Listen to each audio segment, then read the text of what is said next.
Thank you for joining Wars of the Roses.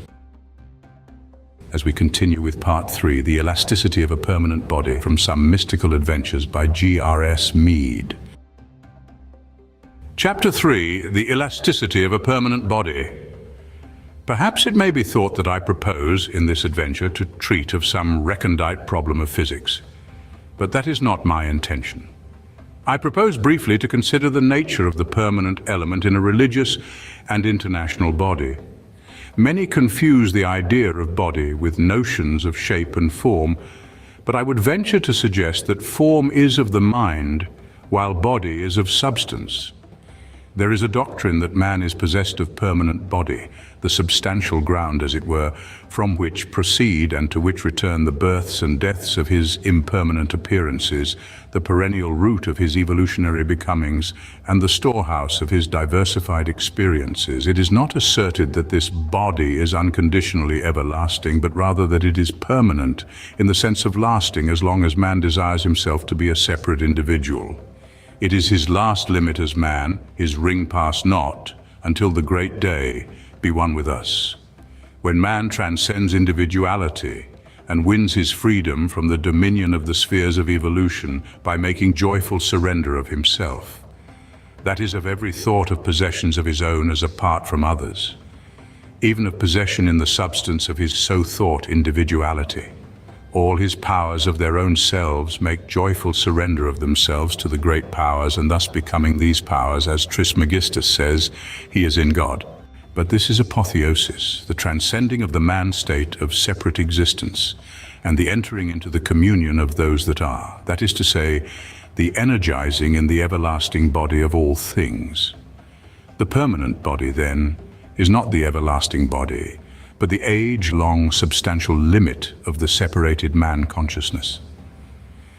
How long this eon of substantial limit lasts depends on the nature of the man's activities. Nevertheless, this body must, in any case, be considered as permanent when contrasted with the length of days of the bodies of incarnation which a man uses in his many lives on earth, or in the three worlds. When, however, we come to consider the meaning of body in this connection, we should be careful to keep our ideas concerning it as fluid as possible. We are here on the very borderland of individuality, and it depends entirely on the nature of the activities of the man whether or no the substance of this body shall be so condensed and crassified as to form sheaths to veil and dim the consciousness of the self, or so wisely informed and woven into such fine textures that it can supply vestures of glory and radiance for the manifestation of the greater mysteries. The nature of this body changes completely according as the desire of the man is set to go forth, or the will of the man is fixed to return. We therefore find it described in the ancient books under quite contradictory epithets, such as ignorance and bliss, for it is on the borderland between the particular and the general, the individual and the cosmic. It is indeed of the most difficult concepts for us to understand, for if we understood it really, we should have solved the riddle of what is called in Indian philosophy māyā, illusion, and avidya, nescience, and karana, that is to say, causal, in the tense of its being the cause of our continuing to proceed forth into duality, and therefore the root of ignorance and the source of illusion. Nevertheless, at the same time, it is also the vehicle of our return to reality and our means of contact with unity. As such, it is the complement of knowledge and the spouse of the divine energizing. It is therefore evident that if we call it body, we shall be doing less violence to the meaning of its actual nature by qualifying it with the contradictory epithet spiritual, than by leaving it unqualified to the danger of its being confused with notions of physical bodies. I should prefer to call it substance rather than matter, vehicle rather than body. The legitimate lord of this living nature is Atman, or spirit, the self. This pure substance is corrupted by the misdeeds of men. When we consider these mysteries from the human point of view, that is, as related to our individual selves, we have, it is true, some immediate feelings, intuitions, and experiences to go upon. But when we proceed to argue on analogy with regard to bodies other than our own, we run the risk of setting up our limited selves as a measure of the universe.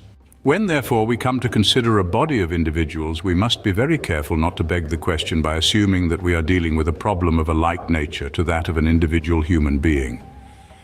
We are here face to face with the idea of group, and should rather seek analogies in whatever notions we may have, as to the nature of that far more difficult concept, which is sometimes called the group soul or group spirit.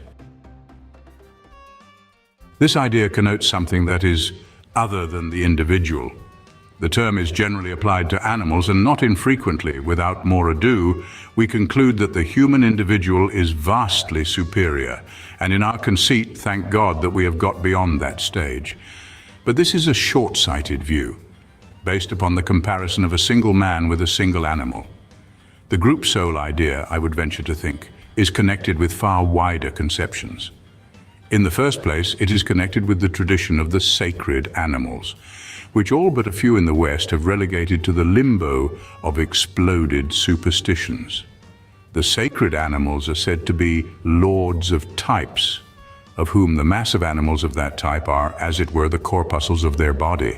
These corpuscles are ever coming and going, ever being born and dying, but so long as that type is manifested, there is a permanent vehicle for it, even on the physical plane.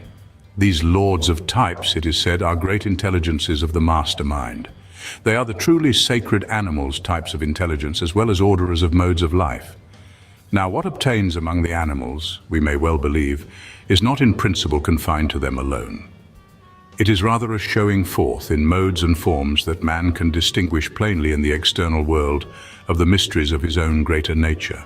As there are forms and modes without, so there are forms and modes within, and within our own kingdom there is, I would venture to suggest, a precise analogy with the animal group soul and the lords of its types. Families, clans and peoples are all, according to types, conditioned by superhuman intelligences and representative of the permanent bodies of such greater beings. Here the bond is blood, and blood is, I venture to think, more potent than mind, using the term mind here as indicative of mind in individual man. When, however, we come to consider a religious body, we are confronted with a still more difficult problem, and therefore whatever suggestions one ventures to put forward must be advanced with all reserve. I can well believe that the real work of such a body may be the evolution of a conscious instrument or permanent ground for the incarnation or manifestation of a great soul. That is to say, that while at the same time it affords the conditions for its individual members to perfect themselves, it should also have a common object that no individual in it can achieve by himself, and that this object should be the endeavor to realize consciously a corporate common life, by means of which the power, wisdom, and love of a great soul may manifest itself to the world. This, I believe, is also a question of blood, for the blood is the life. But this blood will be the blood of those who are of the race of him. There is much talk of a new race, and some people are looking for a new type of race on the lines of the old separated nations and peoples. But I would fain believe that the new race will, as it has ever been prophesied concerning it, be of every nation under heaven as far as its physical bodies are concerned. This has been attempted before. Nations and communities of religionists have boasted themselves to be the people, are doing so today. This exclusiveness should be avoided if we would live according to reality and grow in wisdom. Performance, and not the making of claims, should be our business if we would attain to gnosis. The spirit that we desire to see incarnate is, I believe, not the spirit of the individual, but a spirit that subordinates individuality to the good of the whole. Many are endeavoring after this ideal in manifold instinctive ways. Some, again, have the ambition consciously to set about this great work. And knowingly to be about this holy business, they long to come into conscious contact with a great soul of the order of him who uses the whole body of humanity as his body, and knows that all types of bodies and souls and minds are necessary for the purpose of the express of his life. With such an enlightening belief, it is scarcely possible to think that any one particular type of religion will absorb the rest, any more than we can believe that one member or limb of a body can absorb the rest. For if it should be so, it would be along the lines of disease and not of health. Therefore, if we would consciously realize the life of the whole, we are bound to accept as the condition of our common endeavor that we shall make no distinctions of creed, sex, class, or country. The bond of union is to go deeper than any of these distinctions. For the bond that binds us together as members of a natural family in our inner nature must surely be of a spiritual order. Now we are told by science that a body is perfectly elastic when it has the property of resisting a given deformation equally, and we are further informed that all bodies have different elasticities at different temperatures. Temperature, in the case of living beings, applies especially to the blood, and temperature, when thought of in connection with the deeper meaning we have ventured to give to the idea of blood, in an organism bound together for a spiritual purpose, is rather temperament. To be perfectly elastic, therefore, and their aim is surely eventual perfection, the members of such a body should have the property of resisting any given deformation equally.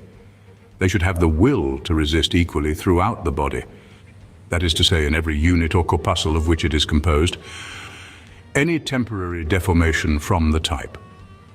Those who have not the power of resisting and remain deformed necessarily cease for the time to realize that they form part of the permanent elastic body of this spiritual type. The most apparent nature of this type seems to me to be very clearly set forth in the ethical teachings of all the great religions.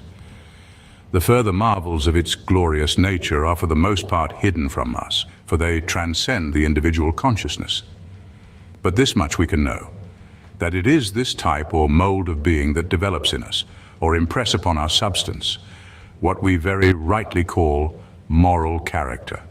The permanent element must therefore be sought in the power of resistance to all deformations from rectitude, to any impressions, but those of the great souls that are lords of truly human types, and who, we may believe, manifest their greater nature for men's consciousness through groups of like-willed human beings.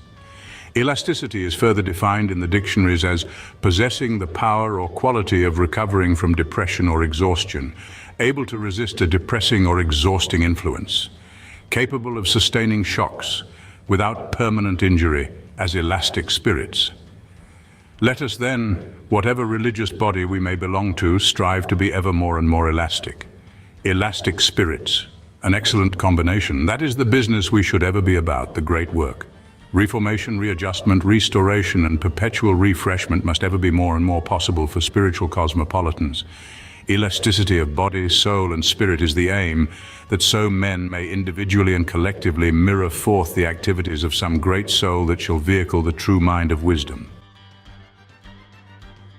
Thank you for watching, and please don't forget to share, like, subscribe, and comment. And if you can, please consider donating to Wars of the Roses. Links to PayPal and Patreon are in the description.